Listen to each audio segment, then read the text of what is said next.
আজকে করব রুই মাছ ভাজি। রুই মাছটা আগে পাতিলে নিয়ে লবণ মেখে ধুয়ে নেব পানি দিয়ে ভালো করে কষলিয়ে ধুয়ে তারপরে পানিটা ঝরিয়ে নিয়ে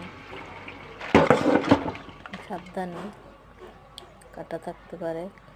তারপর একটু মরিচের গুঁড়ো দিয়ে দেব পরিমাণ মতো, যে যেরকমের খায় মরিচ সেই রকমের। একটু হলুদের গুঁড়ো, আমার মেয়ে আবার মরিচ কম খায় তার জন্য কমই দিলাম।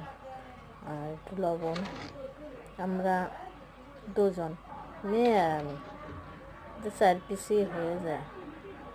একটু জিরার বাটা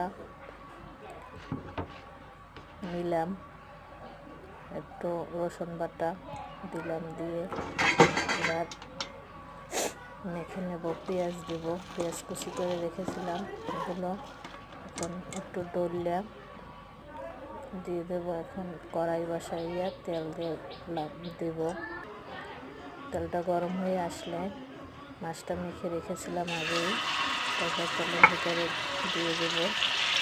মাছটা দিয়ে তারপর আস্তে আস্তে ভাজি করব। আমার মেয়ে একটু ভাজি টাজি একটু ভালো খায়, মাছ ভাজি, বড় মাছ, গুঁড়ো মাছ খেতে চায় না।